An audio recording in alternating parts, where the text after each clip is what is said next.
ముందుగా ప్రియమైన విద్యార్థులకు మరియు వారి తల్లిదండ్రులకు నమస్కారం. నా పేరు కె వెంకన్న జూనియర్ కాలేజీలో చైర్మన్. నేను ఈ రోజు 10th క్లాస్ విద్యార్థులను దృష్టిలో పెట్టుకొని మాట్లాడడం జరుగుతుంది.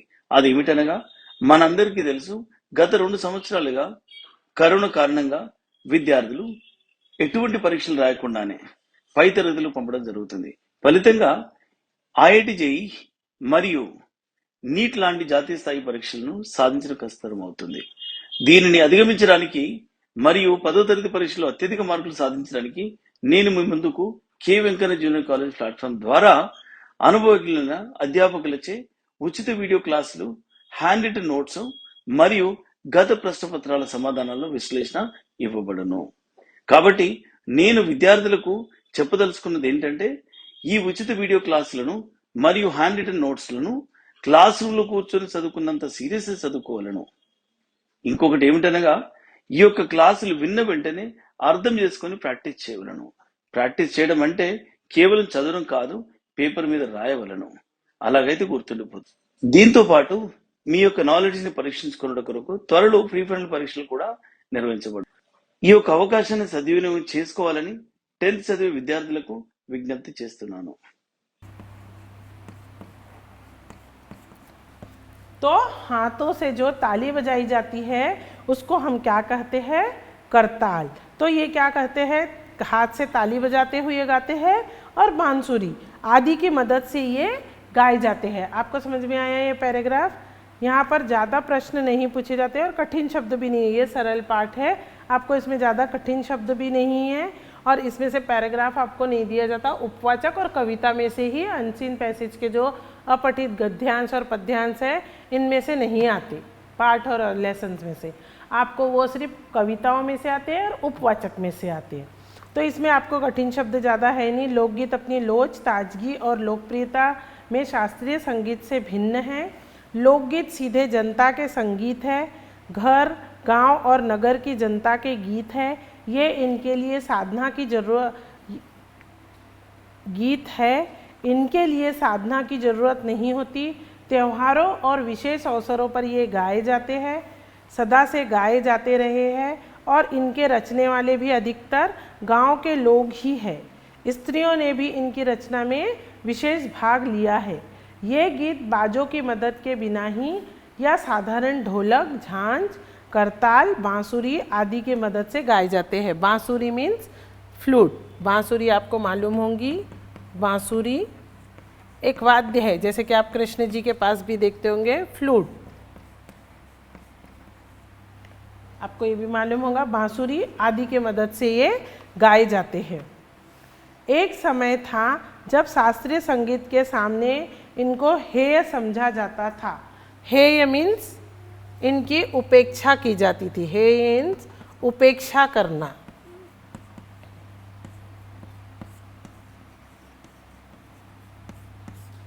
हेय मीन्स इनकी पहले क्या होता था, लोकगीतों को कम समझा जाता था और शास्त्रीय संगीत को ज़्यादा महानता दी जाती थी और अच्छा समझा जाता था, और उनके सामने क्या होता था, लोकगीत को अच्छा नहीं समझा जाता था।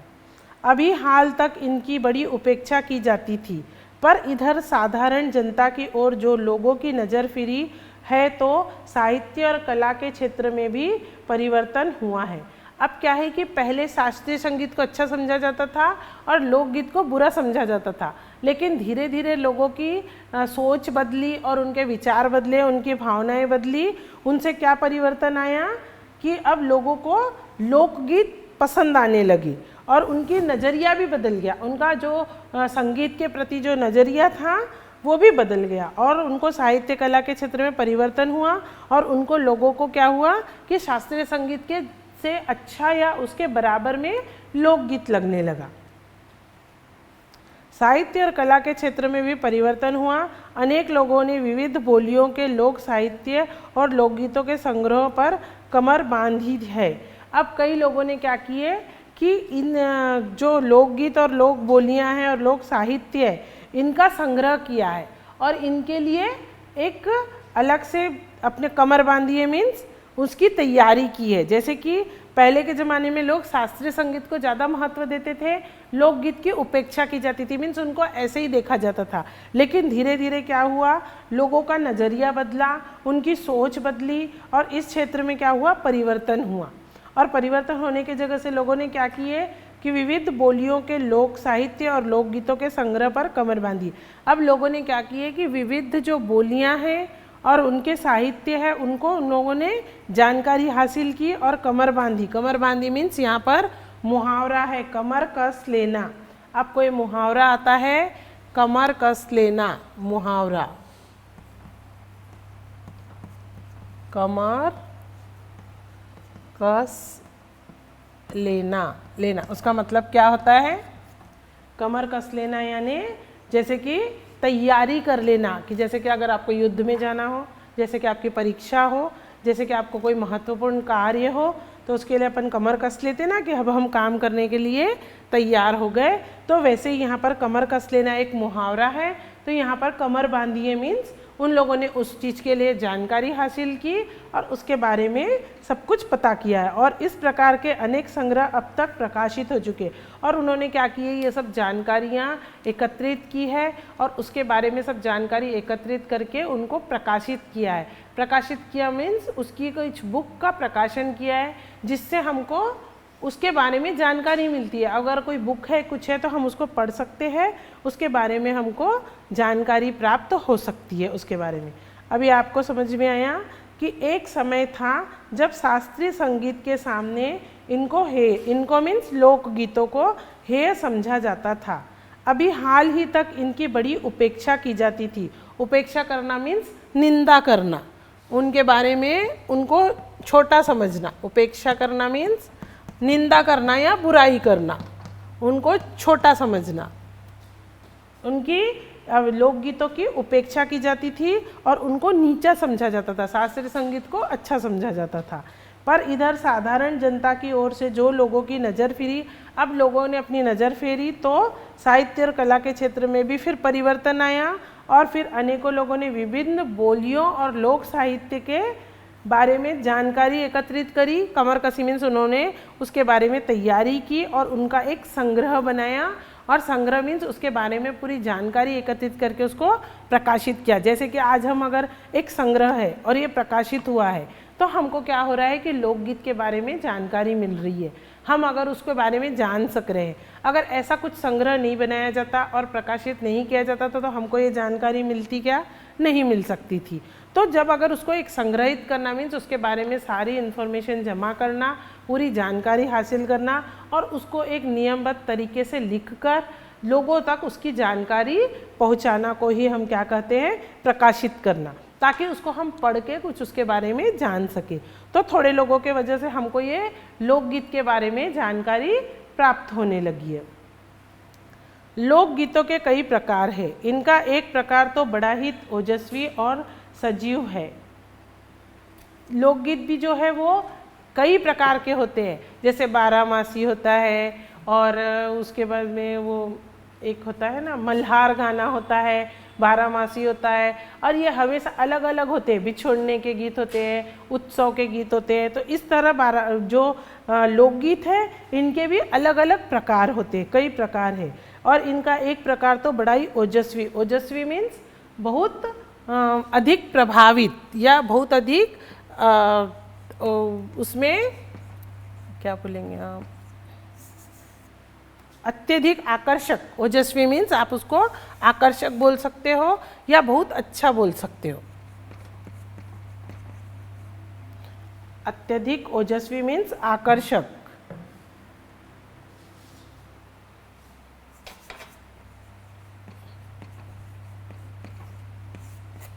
ओजस्वी मीन्स आकर्षक लिख सकते हो आप या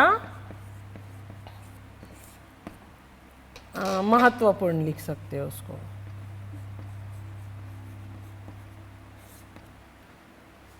तो जो एक प्रकार है वो बहुत ओजस्वी और सजीव है। सजीव मीन्स कि हमको बहुत आकर्षित करता है और बहुत, जैसे कि निर्जीव वस्तु होती है तो हमको आकर्षित करती है क्या, नहीं, सजीव वस्तु आकर्षित करती है ना, उसी तरह वो हमको जैसे कि गीत है वो एक सजीव तरीके का लगता है। यह इस देश के आदिवासियों का संगीत है।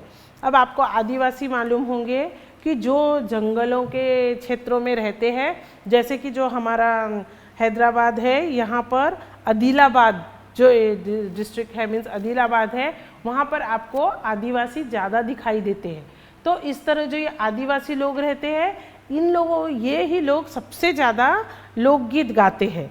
तो जो यहाँ पर बताया गया है कि लोकगीत के कई प्रकार हैं, लेकिन जो आदिवासियों का लोकगीत है वो सबसे ज़्यादा महत्वपूर्ण और ओजस्वी और सजीव है। सजीव मीन्स एक जीवंत रूप से है, उनका लोकगीत है वो सजीव है। यह इस देश के आदिवासियों के द्वारा, मैं जैसे कि आपको बताइए जो जंगलों में रहते हैं ना, और जो डेवलप जैसे कि हम शहरों में रहते हैं तो हमको शिक्षा का नॉलेज होता है, पहनने का, रहन सहन का, खान पीन का, सब कुछ हमको इसके बारे में मालूम होता है। आदिवासी समझो एक अनपढ़ लोग हैं जो आज भी जंगल में रहते हैं और वहीं से मिले हुए कंदमूल फल जो होते पेड़ों से प्राप्त होती चीज़ें वो खाते हैं। और आज भी आग लगाने के लिए मीन्स उनके पास चीज़ें नहीं होती, जैसे कि जंगल में जो लकड़ियाँ चुन के उससे पका के खा लेते हैं, और उनको शिक्षा का नॉलेज नहीं है, कपड़े पहनने का जानकारी नहीं है। तो इस तरह के जो आदिवासी लोग हैं वो आज भी ये लोकगीत उनके ही इसमें सबसे ज़्यादा प्रचलित है। यह इस देश के आदिवासियों का संगीत है। मध्य प्रदेश, दक्कन, छोटा नागपुर में गोंड खान, भील, संताल आदि फैले हुए हैं। तो ये जो गोंड मीन्स आदिवासी लोग हैं, ये इनकी कास्ट है। ये लोग जहाँ ज़्यादा कहाँ हैं? मध्य प्रदेश, एमपी में आपको ज़्यादा मिलेंगे। उसके बाद दक्कन, छोटा नागपुर, उसके बाद गोंड खान, भील, संताल आदि ये जो क्षेत्र है, इन क्षेत्रों में ये आदिवासी लोग हमको ज़्यादा मिलते हैं। इनके गीत और नाच अधिकतर साथ साथ और बड़े बड़े दलों में गाए और नाचे जाते हैं। अब ये जो होते हैं ना कि एक या दो जन नहीं रहते, ये बड़े बड़े दल में मीन्स 10-15 लोग रहेंगे, 20-25 लोग रहेंगे। ऐसे क्या करते हैं, ये 10-12 लोग झुंड में एक साथ मिलकर ये नाचते हैं और गाते हैं। 20-20, 30-30 आदमियों और औरत के दल एक साथ यह एक दूसरे के जवाब में गाते हैं। अब इसमें क्या रहते हैं, 20-30 लोग रहते हैं। वो लोग क्या करते हैं, इसमें सवाल जवाब भी करते हैं। वो लोग आपस में सवाल जवाब करते हुए भी इन गाने को गाते हैं और नाचते हैं, और इतना ज़ोर से एक दूसरे के जवाब में गाते हैं, दिशाएं गूंज उठती है। अब इतना ज़ोरों से गाते हैं कि चारों ओर दिशाएं गूंज उठना मीन्स इतना जोर से, दिशाएं मीन्स पूर्व पश्चिम उत्तर दक्षिण, ये हमारी 4 दिशाएं हैं ना। तो ये चारों दिशाओं में दिशाएं गूंजना मीन्स जोरों से आवाज होना।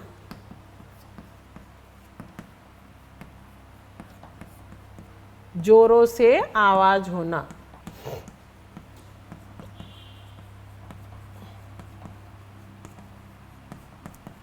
यानी कि चारों तरफ इनकी आवाज़ गूंजने लगती है। इतने ज़ोरों से ये गीत गाते हैं, और 20-30 लोगों का ये दल होता है, और ये दल में ये लोग आपस में आदमी और औरत मिलके ये एक दूसरे के सवाल जवाब करते हुए ये गीत गाते हैं।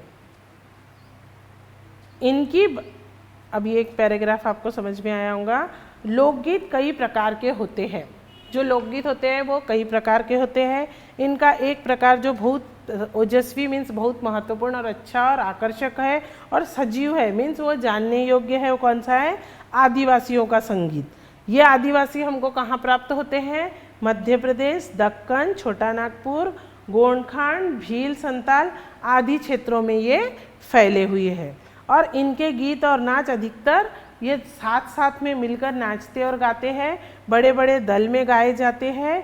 20-30 आदमियों और औरतों का इनका एक दल होता है, झुंड होता है, और एक साथ ये एक दूसरे के जवाब में गीत गाते हुए नाचते गाते हैं, और इतना ज़ोरों से गाते हैं कि सारी दिशाएं गूंजने लगती है। मीन्स बहुत ज़ोरों से शोर होता है और आवाज़ होने लगती है। इतना आपको समझ में आया होगा बच्चों। आगे इनकी भाषा के संबंध में कहा जा चुका है कि ये सभी लोकगीत गांवों और इलाकों की बोलियों में गाए जाते हैं।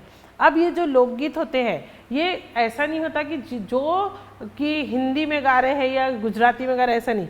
जिस इलाके में जो भाषा बोली जाती है, जैसे कि मैं आपको पहले भी बताई कि अगर वो हमारे तेलंगाना में होता है तो वो लोग तेलुगु में ही ये गीत गाते हैं, और यदि ये गुजरात में होता है तो वो लोग अपने गुजराती भाषा में अपना गरबा करते हुए गाते हैं, पंजाबी लोग अपनी पंजाबी भाषा में गाते हैं। इस तरह जो भी जैसे राजस्थान में होते हैं फोक सॉन्ग सबसे ज़्यादा मिलते हैं, तो वो लोग क्या करते हैं अपनी राजस्थानी बोली में गाते हैं। तो इस तरह क्या होता है कि इनकी भाषा के समझने की लोकगीत गाँव और इलाकों की बोलियों में, जो उनके गाँव में बोली बोली जाती है, जो उनके इलाके में बोली बोली जाती है, उसी बोली में वो लोग गाते हैं। इसी कारण ये बड़े आह्लाद और आनंददायक होते हैं। आह्लाददार मीन्स, आह्लादकार मीन्स आह्लादकर। Hello students, my name is R.K. Pandey. I have done my B.Tech from IIT Kanpur from electrical engineering. I teach chemistry in K. Venkana classes. I head the chemistry department. The main facility of K. Venkana classes is all the faculty are very rich in experience, and they have taught students who have secured single and double digits. They have got very good ranks in JEE and NEET. So if you are serious for your career and if you want to pursue your career in engineering or medical, you are surely welcome here. The facilities includes not only the top tier teachers, but the other facilities like doubt clearing sessions and other academic as well as personal treatment that is provided by this institute. आह्लादकर, आह्लादकर means प्रसन्नता पूर्वक होते हैं, प्रसन्नता। आह्लाद करना means प्रसन्नता, और आनंददायक मीन्स ये लोग खुशी के साथ में और उत्साह, आनंद मीन्स बहुत एक्साइटमेंट के साथ में, आनंद के साथ में होते हैं, क्योंकि ये लोग क्या है लोकगीत गाँव और इनके ये अपनी लैंग्वेज में गाते हैं, अपनी बोली में गाते हैं। तो ये लोग क्या करते हैं बहुत प्रसन्नता के साथ, खुशी के साथ और आनंद लेते हुए यानी मज़ा लेते हुए इन गीतों को गाते हैं। राग तो इस गीतों के आकर्षक होते ही है। अब राग मीन्स जो इनकी बोली होती है वो लोग उनकी खुद की होती है। तो आप ये जानते हो स्वाभाविक जो नेचुरल चीज़ होंगी, जो स्वाभाविक चीज़ होंगी वो हमेशा आकर्षक होंगी। बनावटी चीज़ थोड़े समय के लिए हमको अच्छी लग सकती है, लेकिन वो ज़्यादा समय हमको पसंद नहीं आती। जो नेचुरल होता है वो हमेशा हर किसी को पसंद आता है। तो जो इनकी बोली है, राग है और जो भी इनका है वो क्या है, एक नेचुरल है, वो उसमें कोई दिखावा या कोई बनावट नहीं है, इसलिए वो आकर्षक होता है उनका राग। इनकी समझी जाने वाली, जा सकने वाली भाषा भी है, इनकी सफलता का कारण है, क्योंकि ये जो इतने इजी लैंग्वेज में या जो भी इनकी भाषा होती है उसको सरलता से बोलते हैं और सरलता से करते हैं। तो जो ये भाषा बोलते हैं और हमको सुनाई देती है वो हमारे समझ में आ सकती है, उनके जो समझ में आती है। ज़रूरी नहीं कि हम हर क्षेत्र की भाषाएं लैंग्वेज जानते हो, लेकिन जिस क्षेत्र में लोकगीत गाए जाते हैं उन लोगों को ये समझना और सुनने में और सब चीज़ में सहायता होती है। और अगर हम नहीं भी जानते तो लेकिन वो इतनी सादगी से और इतने अच्छे तरह से गाते हैं कि जब हम वो सुनते हैं तो हमको बहुत अच्छा लगता है, हमारा मन भी प्रसन्न हो जाए। भले वो लैंग्वेज हमको समझ में ना आए या हमारे समझ में जो थोड़ा मोड़ा आता है वो भी आता है, लेकिन वो लोग जिस तरह से अपनी ताली बजाते हुए या हाथ के ढोल मंजीरे से या किसी चीज़ से जिस तरह वो गाते हैं तो वो हमारे लिए एक मनोरंजन होता है और वो हमको अच्छा लगता है, क्योंकि वो उसमें एक सादगी और नेचुरलिटी यानी प्रकृति के जो सादगी और सच्चिता होती है वो होती है। इसलिए वो लोकगीत हमको बहुत अच्छे लगते हैं और हमारे लिए अच्छे एक प्रेरणादायक होते हैं और समझ में आते हैं हमको, वो लोकगीत हमारे समझ में आते हैं। तो इसलिए यहाँ पर क्या बताया गया है कि इनकी भाषा के संबंध में कहा जा चुका है कि ये सभी लोकगीत गाँवों और इलाकों की बोलियों में गाए जाते हैं। तो जिस गांव का होता है, इलाका होता है, उसी बोली में गाए जाते हैं। इसी कारण ये बड़े आह्लादकार और आनंददायक होते हैं, इसलिए ये बहुत प्रसन्नता वाले होते हैं और हमको आनंद देने वाले होते हैं। राग और इन गीतों के आकर्षण होते ही है, इनकी समझी जा सकने वाली भाषा भी इनकी सफलता का कारण होता है, और जो इनकी भाषा बोली जाती है वो भी हमारे लिए ये सफलता का कारण होता है, क्योंकि हमको आसानी से ये समझ में आ जाती है। बच्चों, अब आपको मैंने ये एक पेज, ये लेसन है जो पूरा समझाई आपने, देखे इसमें कुछ कठिन शब्द है जो आपको उनका मतलब समझ में आएगा तो आपको ये पाठ समझने में बहुत आसानी होगी।